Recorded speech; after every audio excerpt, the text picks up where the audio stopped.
ക്ഷേമ പെൻഷനുകൾ വാങ്ങുന്ന 62 ലക്ഷത്തോളം വരുന്ന പാവപ്പെട്ട പ്രായസ്ഥരായിട്ടുള്ള ആളുകൾ ഇനി അങ്ങോട്ട് ഇപ്പോഴും ലഭിക്കുന്നത് പോലെ വീടുകളിൽ പെൻഷൻ എത്തിക്കുന്ന നിലപാട് അവസാനിപ്പിച്ച് അവർക്ക് നേരിട്ടുള്ള പെൻഷൻ ഇനി ഇല്ല എന്ന് ഗവൺമെൻറ് ഒരു ഓർഡറിലൂടെ തന്നെ വ്യക്തമാക്കിയിരിക്കുകയാണ്. നമുക്കറിയാം 1980-ലാണ് കർഷക തൊഴിലാളികൾ പാവപ്പെട്ട ഒരു ജനവിഭാഗമെന്ന് കണക്കിലെടുത്ത് നായനാർ ഗവൺമെൻറ് അന്ന് പ്രതിമാസം 45 റുപ്യ പെൻഷൻ അനുവദിക്കുന്ന നില സ്വീകരിച്ചു. ആ 45 റുപ്യയാണ് ഇപ്പോൾ 2000 തുക വർദ്ധിച്ച് എത്തി നിൽക്കുന്നത്. 45 റുപ്യ കർഷക തൊഴിലാളികൾക്ക് പെൻഷൻ കൊടുക്കുന്നുവെന്ന് പറഞ്ഞപ്പോൾ അന്നത്തെ പ്രതിപക്ഷ നേതാവ്, കോൺഗ്രസിൻ്റെ പ്രമുഖനായ നേതാവാണ് കെ കരുണാകരൻ. കെ കരുണാകരൻ അന്ന് പറഞ്ഞത്, പ്രത്യുൽപാദനപരമല്ലാത്ത ഈ പെൻഷൻ പദ്ധതി, അതിൻ്റെ ചെലവ് നാടിന് വലിയ നഷ്ടമാണ് ഉണ്ടാക്കാൻ പോകുന്നത് എന്നാണ്. ഇതിൻ്റെ അർത്ഥം കോൺഗ്രസും UDF-ഉം കർഷക തൊഴിലാളി ഉൾപ്പെടെയുള്ള ഏറ്റവും പിന്നിൽ നിൽക്കുന്ന ഈ ജനവിഭാഗങ്ങൾക്ക് പെൻഷൻ നൽകുന്നതിന് എതിരായിരുന്നു എന്നാണ്. ഈ 45 2000 വർദ്ധിപ്പിച്ച ഘട്ടം വരെയുള്ള എല്ലാ കാര്യവും ഇടതുപക്ഷ ജനാധിപത്യ മുന്നണി ഗവൺമെൻറ്റുകളാണ് വർദ്ധിപ്പിക്കുകയും കൃത്യമായിട്ട് നൽകുകയും ചെയ്തിട്ടുള്ളത്. ഒരു പ്രാവശ്യം ഉമ്മൻചാണ്ടി 100 റുപ്യ വർദ്ധിപ്പിക്കാൻ തീരുമാനിച്ചിരുന്നു. ആ വർദ്ധിപ്പിച്ച 100 കൊടുത്തില്ല എന്ന് മാത്രമല്ല, 18 മാസത്തെ കുടിശ്ശിക ബാക്കി വെച്ചുകൊണ്ടാണ് UDF-ൻ്റെ ഗവൺമെൻറ് അന്ന് താഴെ ഇറങ്ങിയത്. അതിനുശേഷം പിണറായി വിജയൻ ഗവൺമെൻറ് അധികാരത്തിൽ വന്നപ്പോഴാണ് ആ കുടിശ്ശിക മുഴുവൻ കൊടുത്തു തീർത്തത്. പിന്നീട് പെൻഷൻ വർദ്ധിപ്പിച്ച് നമ്മൾ കഴിഞ്ഞ പ്രകടന പത്രികയിൽ 3000 റുപ്യയായിട്ട് വർദ്ധിപ്പിക്കുമെന്ന് പറഞ്ഞാണ്. പക്ഷേ 2000 റുപ്യയായിട്ട് നിൽക്കുകയായിരുന്നു. വർദ്ധിപ്പിക്കാനുള്ള തീരുമാനത്തിലേക്ക് പോകാൻ കഴിയാത്ത സാഹചര്യം വന്നു എന്ന് പറഞ്ഞാൽ ഗവൺമെൻറ് മാറി. UDF-കാർ 3000 കൊടുക്കുമെന്നൊക്കെ പറഞ്ഞാണ്. പക്ഷേ സാധാരണ നമുക്കറിയാം, അതെല്ലാം വാഗ്ദത്തം മാത്രമായിട്ട് കിടക്കുകയാണ് ചെയ്യുക. ഒന്നും നടപ്പിലാക്കാൻ വേണ്ടിയല്ല പറയുന്നത്. ഇപ്പോഴുള്ള പെൻഷൻ തന്നെ ഇല്ലാതാക്കുന്നതിന് വേണ്ടിയുള്ള അതിശക്തിയായിട്ടുള്ള നടപടികളാണ് ആരംഭിച്ചത്. ഉമ്മൻചാണ്ടി ഒരു ഘട്ടത്തിൽ പറഞ്ഞിരുന്നു, ഈ പെൻഷനൊന്നും കൊടുക്കാൻ സാധിക്കുന്നതല്ല, പെൻഷൻ ബാധ്യത വളരെ കൂടുതലാണ്, ഈ പെൻഷൻ ബാധ്യതയൊന്നും കേരളത്തിലെ ഗവൺമെൻറ്റിന് കൈകാര്യം ചെയ്യാൻ സാധിക്കില്ല എന്ന് UDF-ൻ്റെ മുഖ്യമന്ത്രിയായിട്ട് കേരളത്തിലുള്ളപ്പോൾ 2011-12 കാലത്ത് അന്ന് അദ്ദേഹം പത്രസമ്മേളനത്തിൽ തന്നെ എല്ലാ പെൻഷനുമായി ബന്ധപ്പെട്ടുകൊണ്ട് വിശദീകരിച്ചതാണ്. ഇപ്പോൾ ഈ 62 ലക്ഷത്തോളം വരുന്ന പാവപ്പെട്ട മനുഷ്യരുടെ അവരുടെ ഏറ്റവും പ്രധാനപ്പെട്ട ആശാ കേന്ദ്രമായിട്ടുള്ള പെൻഷൻ പദ്ധതി എങ്ങനെ ഒഴിവാക്കാം എന്നതിൻ്റെ ആദ്യ ഭാഗമാണ് നേരിട്ടുള്ള പെൻഷൻ വേണ്ടതില്ല എന്ന തീരുമാനം. അതിന് ഒരു തരത്തിലും അംഗീകരിക്കാൻ പറ്റുന്നതല്ല. കേരളത്തിലെ ഈ 62 ലക്ഷം ആളുകളെയും അണിനിരത്തി അതിശക്തിയായിട്ടുള്ള പ്രക്ഷോഭം, ഇത് പിൻവലിക്കുന്നത് വരെയുള്ള പ്രക്ഷോഭം ശക്തിയായിട്ട് നടത്തേണ്ടി വരും, നടത്തണം എന്ന് തന്നെയാണ് എനിക്ക് അതുമായി ബന്ധപ്പെട്ട് ചൂണ്ടിക്കാണിക്കാനുള്ളത്. ഗവൺമെൻറ് അടിയന്തരമായി ഈ പ്രഖ്യാപനം പിൻവലിക്കണം.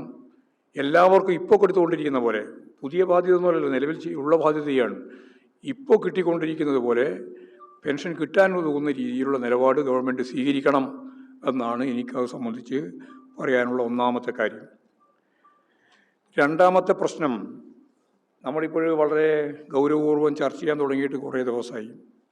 ഞാൻ ഇന്നലെ ജോണിൻ്റെ വീട്ടിൽ പോയി,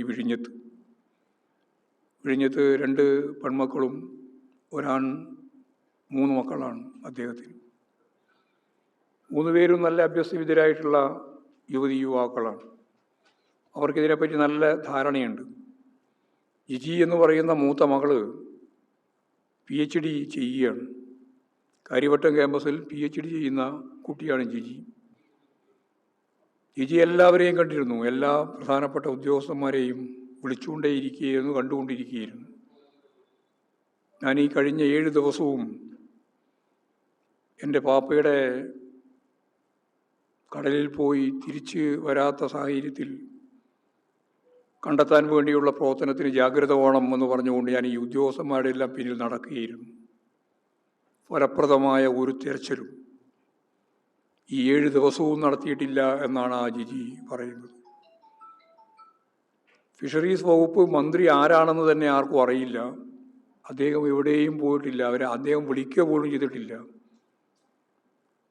സ്വാഭാവികമായിട്ടും കടലോര മേഖലയിലുള്ള പാവപ്പെട്ട മനുഷ്യർ ഒരു അത്താണി പോലെ ഈ ഗവൺമെൻറ് എന്താണ് ചെയ്യുന്നത് എന്ന് നോക്കി അതിനടിസ്ഥാനപ്പെടുത്തിയിട്ടുള്ള നിലപാടുകൾ സ്വീകരിച്ച് മുന്നോട്ട് പോകുന്നവരാണ്. അവരെ കാണാനോ അവരെ വിളിക്കാനോ അവരോട് സംസാരിക്കാനോ, അപ്പോൾ സതീശൻ എന്ന് പറയുന്ന നമ്മുടെ മുഖ്യമന്ത്രി തന്നെ പറയുന്നത്, വി ഡി സതീശൻ പറയുന്നത് കടലിൻ്റെ അങ്ങോട്ടേക്ക് പോകാനേ പറ്റില്ല, മുമ്പ് അനുഭവങ്ങളുണ്ട്. അതിനാണ് ആ ജിജി എന്ന് പറഞ്ഞത് മാപ്പ് പറയണം, കടലോരത്തിൻ്റെ മക്കളെല്ലാം തെറ്റായ നിലപാട് സ്വീകരിക്കുന്നവരാണ് എന്ന ധ്വനിയാണ് മുഖ്യമന്ത്രിയുടെ ഭാഗത്തുണ്ടായിട്ടുള്ളത്. അത് യഥാർത്ഥത്തിൽ ഞങ്ങൾ അപമാനിക്കലാണ്, അവഹേളിക്കലാണ്. സമൂഹത്തോട് മാപ്പ് പറയണമെന്ന് ജിജി പറഞ്ഞത് ഇതിനടിസ്ഥാനപ്പെടുത്തിയിട്ടാണ്. അതേപോലെ വളരെ പ്രധാനപ്പെട്ട ഒരു വീട് അലങ്ങലൂർ പ്രദേശം അഞ്ചുതെങ്ങാണ്. അവിടെ 2 ആളുകൾ കടലിൽ മിസ്സായി. ഒരാളുടെ ശവശരീരം കിട്ടിയ നമസ്കാരം കഴിഞ്ഞു, മറ്റൊരാളുടെ കണ്ടെത്തിയിട്ടില്ല. കണ്ടെത്താനുള്ള കാര്യമായ ഒരു ശ്രമവും നടക്കുന്നില്ല എന്നാണ് അവരും വളരെ ശക്തിയായിട്ട് പറയുന്നത്. ഷിജിൻ എന്ന് പറയുന്ന 32 വയസ്സുകാരൻ 8ാമത്തെ ദിവസമാണ് മിസ്സായിട്ട്. കണ്ടെത്താനുള്ള ഒരു ശ്രമവും നടക്കുന്നില്ല. ആ വീട്ടിൽ പോയപ്പോൾ അലമുറയിട്ട് കരയുന്ന ഭാര്യ വളരെ ചെറുപ്പക്കാരിയാണ്, നല്ല പ്രായമുള്ളതാണ് അമ്മ. 2 കുട്ടികളാണ്, 4 വയസ്സുള്ള ഒരു കുട്ടി, 1.5 വയസ്സുള്ള മറ്റൊരു കുട്ടി. 4 വയസ്സുകാരന് ഹൃദ്രോഗമാണ്, വലിയ ഹൃദയ ശസ്ത്രക്രിയ ഉൾപ്പെടെയുള്ള ചികിത്സ നടക്കേണ്ടുന്ന ഒരവസ്ഥയാണ്. വളരെ വളരെ പാവപ്പെട്ട ഒരു കുടുംബം. അതേപോലെ തന്നെ മരിച്ചുപോയത് 27 വയസ്സ് മാത്രമുള്ള ചെറുപ്പക്കാരനാണ്, കല്യാണമൊന്നും കഴിച്ചിട്ടില്ല.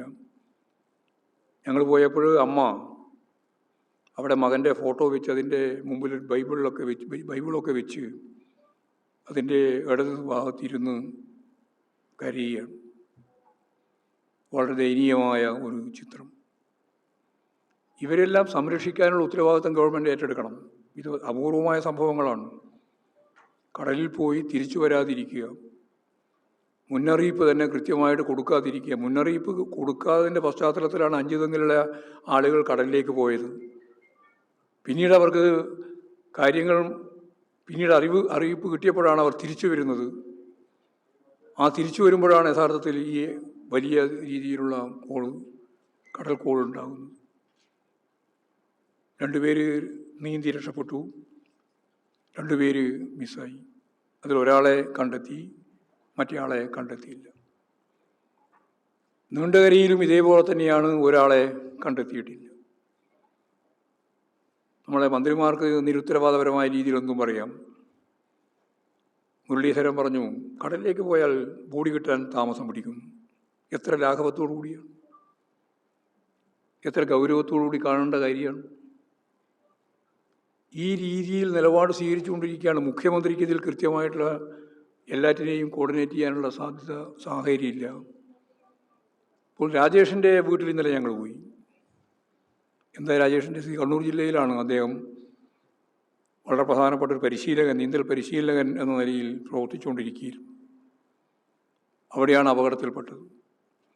തൻ്റെ സ്വന്തം ജാക്കറ്റ് അഴിച്ച് അപകടത്തിൽപ്പെട്ട ഒരാളുടെ കയ്യിൽ എത്തിച്ചു കൊടുത്ത് അദ്ദേഹം നീന്തി രക്ഷപ്പെട്ടു, ജാക്കറ്റ് ഉപയോഗിച്ചിട്ട്. ജാക്കറ്റ് നഷ്ടപ്പെട്ടു പോയ ഈ ചെറുപ്പക്കാരൻ രാജേഷിന് തിരിച്ചു കയറാൻ സാധിച്ചില്ല. അത്യപൂർവമായ സംഭവമാണ്. ആ ചെറുപ്പക്കാരൻ ആ ചുഴിയിൽ പെട്ട് മരിക്കുകയാണ് ചെയ്തത്. അപ്പോഴും ബോഡി കണ്ടെത്താൻ വേണ്ടിയിട്ടുള്ള ശ്രമവും സത്യം പറഞ്ഞാൽ ഫലപ്രദമായി നടന്നില്ല. എല്ലാവരും കൂടി ചേർന്ന്, നാട്ടുകാരുൾപ്പെടെ എല്ലാവരും ചേർന്ന് നടത്തിയിട്ട് 3-4 ദിവസം കഴിഞ്ഞപ്പോഴാണ് ബോഡി കിട്ടിയത്. ആ ബോഡി കണ്ണൂർ മെഡിക്കൽ കോളേജിൽ കൊണ്ടുപോയി പോസ്റ്റ്മോർട്ടം നടത്തി തിരിച്ച് കൊണ്ടുവന്നതിൻ്റെ ഒരു അപമാനകരമായൊരു ചിത്രമുണ്ട്. 3-4 ദിവസം വെള്ളത്തിൽ കിടന്ന ബോഡിയാണ്. പോസ്റ്റ്മോർട്ടത്തിന് ശേഷം തിരിച്ചു കൊണ്ടുവരുമ്പോൾ റവന്യൂ വകുപ്പാണ് ഇതിൻ്റെ ഭാഗമായിട്ടുള്ള കാര്യങ്ങൾ കൈകാര്യം ചെയ്യുന്നത്. തഹസിൽദാരാണ്, പയ്യന്നൂർ തഹസിൽദാർ. ആ പയ്യന്നൂർ തഹസിൽദാർ വളരെ ലാഘവത്തോടു കൂടി പറഞ്ഞു, എല്ലാവരും പോയി, ജനപ്രതിനിധികൾ ഉൾപ്പെടെ എല്ലാവരും പോയിട്ട് പറഞ്ഞു ഫ്രീസർ വേണം, കാരണം 3-4 ദിവസമായി ബോഡി വെള്ളത്തിലാണ്, പോസ്റ്റ്മോർട്ടത്തിന് ശേഷം തിരുവനന്തപുരത്തേക്ക് എത്തിക്കേണ്ടതാണ്, ആംബുലൻസ് ഉണ്ട് പക്ഷേ ഫ്രീസറില്ല. ഫ്രീസറിലൊന്നും കാര്യമില്ല, ഞങ്ങൾ ആസാമിലേക്ക് കയറ്റി അയച്ചിട്ടുണ്ട്, പിന്നെയാണോ തിരുവനന്തപുരത്തേക്ക് എന്നാണ് തഹസിൽദാരുടെ ചോദ്യം. നിരുത്തരവാദപരമായ നിലപാടാണ് റവന്യൂ വകുപ്പ് കൈകാര്യം ചെയ്തത്. ആരോഗ്യ വകുപ്പുമായിട്ട് ബന്ധപ്പെട്ട ഒരു കാര്യവും ചർച്ച ചെയ്തിട്ടുമില്ല. മെഡിക്കൽ കോളേജിൽ തന്നെ കൃത്യമായിട്ട് ഈ കാര്യം അറിയിച്ചിട്ടില്ല. അവസാനം ബോഡിയുമായിട്ട് കോഴിക്കോട് കഴിയുമ്പോഴത്തേക്ക് തന്നെ ദുർഗന്ധം ആയി, വണ്ടി മുന്നോട്ടേക്ക് പോകാൻ കഴിയാത്ത സാഹചര്യം വന്നു. അവിടെ നിന്ന് ചാവക്കാട് എത്തിയപ്പോഴാണ് ഇനി മുമ്പോട്ടേക്ക് പോവില്ല എന്ന് ഉറപ്പ് വന്നപ്പോൾ ഫ്രീസർ കൊണ്ടുവന്ന് ശവശരീരം ഇങ്ങോട്ടേക്ക് തിരുവനന്തപുരത്തേക്ക് എത്തിച്ചത്. ഇത് വിവരമറിഞ്ഞ് മെഡിക്കൽ കോളേജിലുള്ള ആളുകളാണ് പണം അയച്ചു കൊടുത്തത് ഗൂഗിളിൽ. റവന്യൂ വകുപ്പ് ഒരു തരത്തിലുള്ള കാര്യവും ഇടപെട്ടില്ല. അപ്പോൾ യഥാർത്ഥത്തിൽ ഏകോപനമില്ല. ഇവരെല്ലാം എങ്ങനെയൊക്കെയാണ് ഇതെല്ലാം നടത്തേണ്ടത് എന്നുള്ളതിനെപ്പറ്റി ഒരു ധാരണയുമില്ല. അങ്ങനെ അപമാനിച്ച്, ശവശരീരത്തെ തന്നെ അപമാനിച്ച് ഇവിടെ എത്തുകയാണ് ചെയ്തത്. ആ കുടുംബവും അതിദയനീയമായ ചിത്രമാണ്. ഒരുപാട് കടം, വീടിൻ്റെ പണി തുടങ്ങിയിട്ടുണ്ട്, എവിടെയും എത്തിയിട്ടില്ല. അവിടെയും വളരെ പ്രയാസപ്പെടുന്ന സ്ഥിതിയാണ്. 2 കുട്ടികളാണ്, ചെറിയ കുട്ടികളാണ്, 9ാം ക്ലാസ്സിലും 8ാം ക്ലാസ്സിലും പഠിക്കുന്ന 2 ആൺകുട്ടികളാണ്. ഭാര്യയ്ക്ക് ജോലിയില്ല, പ്രായമായ അച്ഛനും അമ്മയും. അടിയന്തരമായിട്ട് അവർക്ക് ജോലി കൊടുക്കണം. ഓഖി ദുരന്തത്തിൻ്റെ ഭാഗമായിട്ട് എങ്ങനെയാണോ ഫലപ്രദമായി കേരളം ദുരിതാശ്വാസ പ്രവർത്തനങ്ങൾ കൈകാര്യം ചെയ്തതുപോലെ ഈ കടലിൽ മിസ്സായി പോവുകയും ഇതുവരെ കണ്ടെത്തുകയും ചെയ്തിട്ടുള്ളവരുൾപ്പെടെ അവരുടെ കുടുംബത്തിലുള്ള അത്താണിയായിട്ടാണ് യഥാർത്ഥത്തിലുള്ളത്. വളരെ ചെറുപ്പക്കാരാണ്. ഞാൻ നേരത്തെ പറഞ്ഞ പോലെ 32 വയസ്സൊക്കെയുള്ള ആളുകളാണ്. 27 വയസ്സുകാരൻ കല്യാണം കഴിച്ചിരുന്നില്ല. ഇവർക്ക് അവരുടെ കുടുംബം നിലനിർത്തുന്നതിനാവശ്യമായ രീതിയിൽ ജോലി അവരുടെ ആശ്രിതർക്ക് നൽകിയില്ലെങ്കിൽ ആ കുടുംബത്തിനൊന്നും നിലനിൽക്കാനാവാത്ത സ്ഥിതിയാണ് രാജേഷിൻ്റെ എല്ലാം കുടുംബത്തിൻ്റെ അവസ്ഥ. അപ്പോൾ ആ രീതിയിലുള്ള നിലപാട് സ്വീകരിക്കാൻ ഗവൺമെൻറ് തയ്യാറാവണം എന്നാണ് അത് സംബന്ധിച്ച് എനിക്ക് പറയാനുള്ളത്. ഇത്തരത്തിലെല്ലാമുള്ള 10-20ലധികം ആളുകളാണ് പ്രകൃതി ദുരന്തത്തിൻ്റെ ഭാഗമായിട്ട് നമ്മെ വിട്ടുപിരിഞ്ഞത്. ഇപ്പോഴും കണ്ടെത്താനാവാത്ത 3 പേര് കേരളത്തിൻ്റെ 3 ഭാഗങ്ങളിലായി മുണ്ടകരയിലും 5 തെങ്ങിലും വിഴിഞ്ഞത്തുമായി നിൽക്കുകയാണ്. 8ാമത്തെ ദിവസമാണ്. ഫലപ്രദമായ എന്തെങ്കിലും ഒരു വർക്ക് തിരച്ചിൽ നടത്താൻ സാധിക്കാത്തൊരു സാഹചര്യത്തിലാണ് നമ്മളിപ്പോഴും ഉള്ളത്. ആ കുടുംബാംഗങ്ങളും ആ പ്രദേശവും മുഴുവൻ പ്രതിഷേധത്തിലാണ്. വലിയ രീതിയിലുള്ള പ്രതിഷേധം ഈ 3 മേഖലയിലും ഇപ്പോഴും ഉണ്ടായിട്ടുണ്ട്. മുമ്പ് ഇങ്ങനെയുള്ള ഏതെങ്കിലും സംഭവം ഉണ്ടായാൽ ഇടതുപക്ഷ ജനാധിപത്യ മുന്നണി ഗവൺമെൻറ്റിൻ്റെ കാലത്ത് അപ്പോൾ തന്നെ മന്ത്രിമാരുൾപ്പെടെ പോകുമ്പോൾ അവിടെ പ്രതിഷേധമാണ്. ഒരുപാട് ആളുകൾ അതിൻ്റെ മുമ്പിൽ നിന്ന് നയിക്കാനുണ്ടായിരുന്നു. ഇപ്പോഴാരുമില്ല. ഞാൻ ഇപ്പം അത്രേ പറയുന്നുള്ളൂ. ഇങ്ങനെയുള്ളൊരു സന്ദർഭത്തിൽ വേറെ അധികം പറയാൻ ഞാൻ ഉദ്ദേശിക്കുന്നില്ല. അപ്പോൾ തീരദേശ മേഖല, ഈ തിരുവനന്തപുരത്തിൻ്റെയും കൊല്ലത്തിൻ്റെയും ഈ മേഖല, അതുപോലെ തന്നെ അതിൻ്റെ അപ്പുറം കടന്നാലും പ്രശ്നം തന്നെയാണ്. എല്ലാം വലിയ രീതിയിലുള്ള പ്രയാസങ്ങളാണ്. കുട്ടനാട് വെള്ളം ഇറങ്ങുന്നില്ല. ഇടതുപക്ഷ ജനാധിപത്യ മുന്നണി ഗവൺമെൻറ്റിൻ്റെ കാലത്ത് ആ പൊഴി മുറിച്ച് ഫലപ്രദമായിട്ട് വെള്ളം അറബിക്കടലിലേക്ക് ഒഴുക്കിയപ്പോൾ കുട്ടനാട് വെള്ളപ്പൊക്കത്തിൽ നിന്ന് രക്ഷപ്പെട്ടിരുന്നു.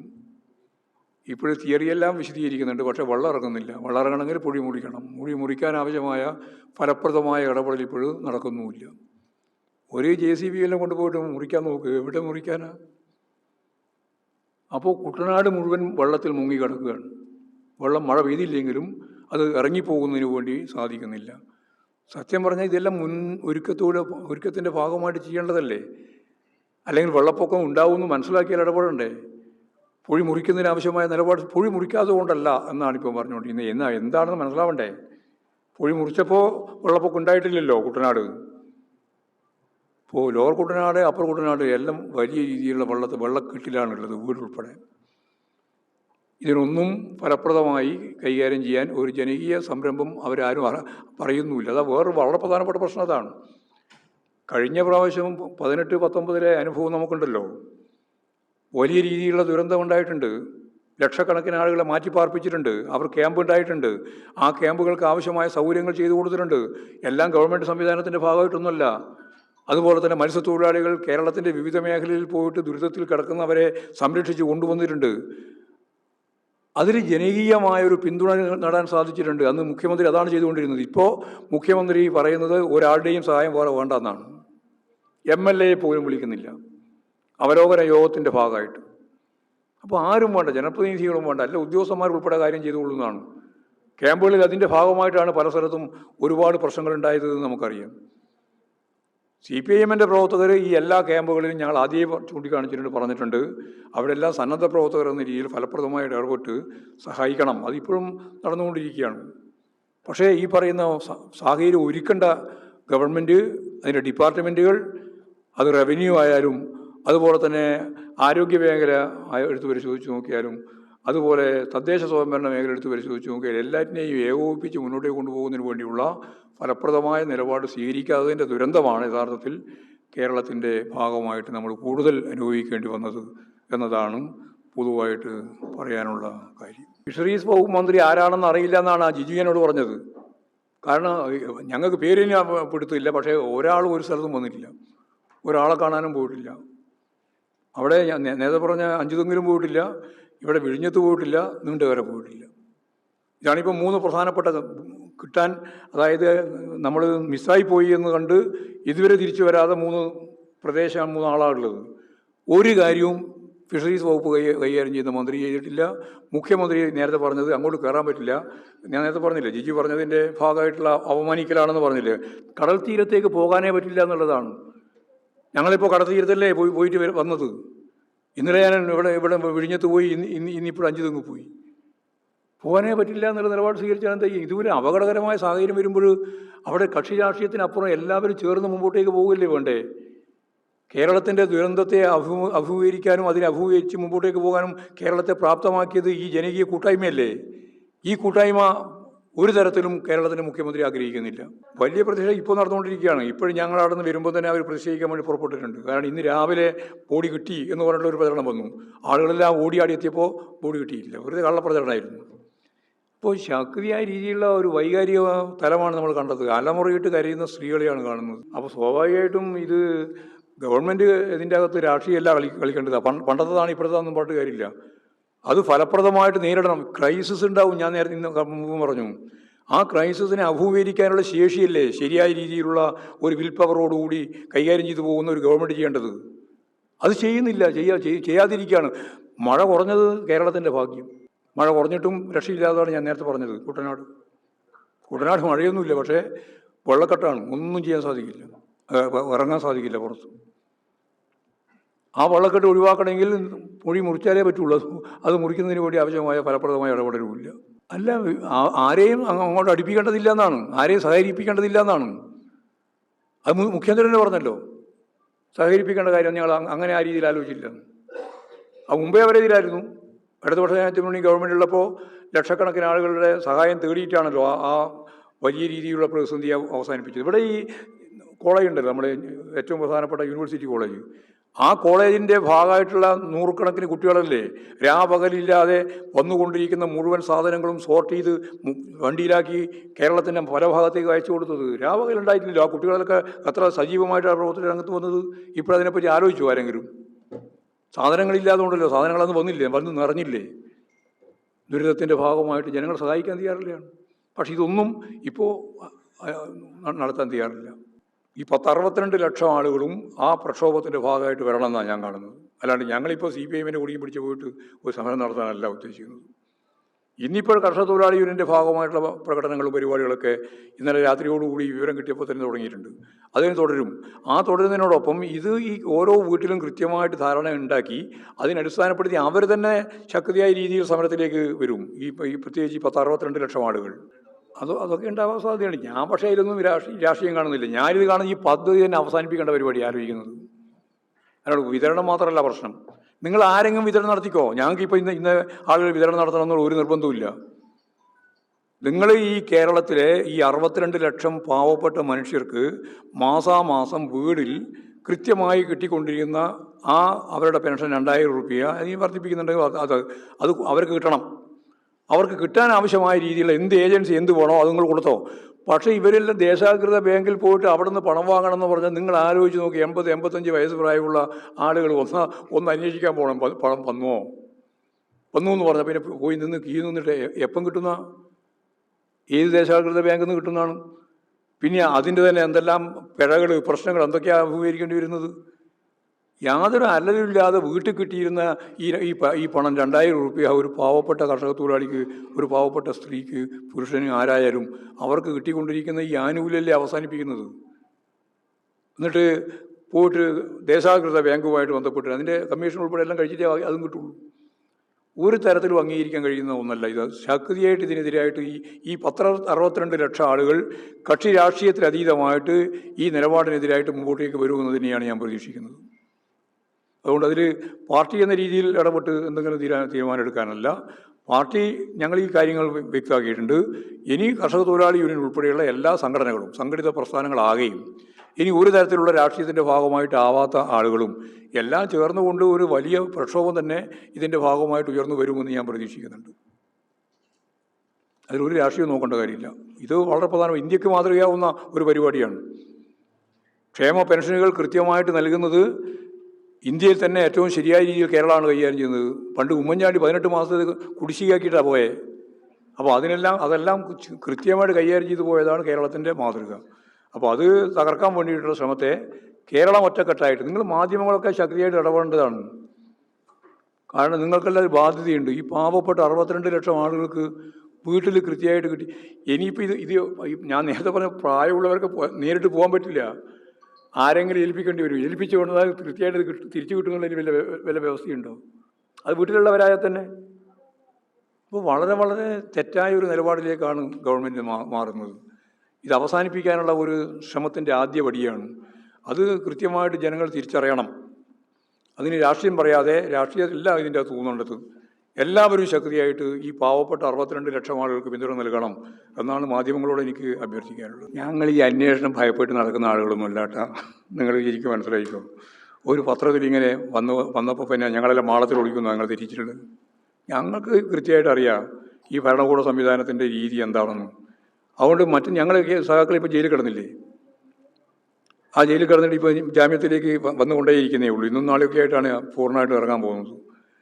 അങ്ങനെയുള്ള സഹാക്കളൊക്കെ ജയിലിൽ തന്നെ കിടക്കേണ്ടി വന്നില്ല. പിന്നെ ഞാനും ഉൾപ്പെടെയുള്ള 3-4 ആളെ ചോദ്യം ചെയ്യുന്ന പറഞ്ഞാൽ ഇത്ര വലിയ പ്രയാസം ഉണ്ടാകേണ്ട എന്താ കാര്യമുള്ളത്? പ്രയാസപ്പെടണ്ട. ഞങ്ങളതിനൊക്കെ അതിജീവിച്ച് പോകാൻ നല്ല ത്രാണിയുള്ളവരാണെന്ന് മനസ്സിലാക്കും. അത്രയേ എനിക്ക് പറയാനുള്ളൂ. എല്ലാം പത്രത്തിലൊക്കെ ഇന്നലെ രാത്രി വന്നപ്പോൾ കൃത്യമായിട്ട് വന്നിട്ടുണ്ട്. അതിൻ്റെ പ്രതികരണം എന്താണെന്ന് ഇന്നിപ്പോൾ പ്രതിപക്ഷ നേതാവ് പറഞ്ഞിട്ടുണ്ട്. ഞാനിപ്പോൾ പറഞ്ഞിട്ടുണ്ട്. കർഷക തൊഴിലാളി യൂണിയൻ്റെ സ്റ്റേറ്റ്മെൻറ്റ് ഇന്നലെ വന്നിട്ടുണ്ട്. എല്ലാം വന്നിട്ടുണ്ട് കൃത്യമായിട്ട്. നിങ്ങളിങ്ങനെ ഓരോന്ന് കണ്ടുപിടിക്കാൻ നടക്കുകയാണ്. നിങ്ങൾ കണ്ടുപിടിച്ചുകൊണ്ടിരിക്കും പുതിയ ഗവേഷണം നടത്തിയിട്ട്.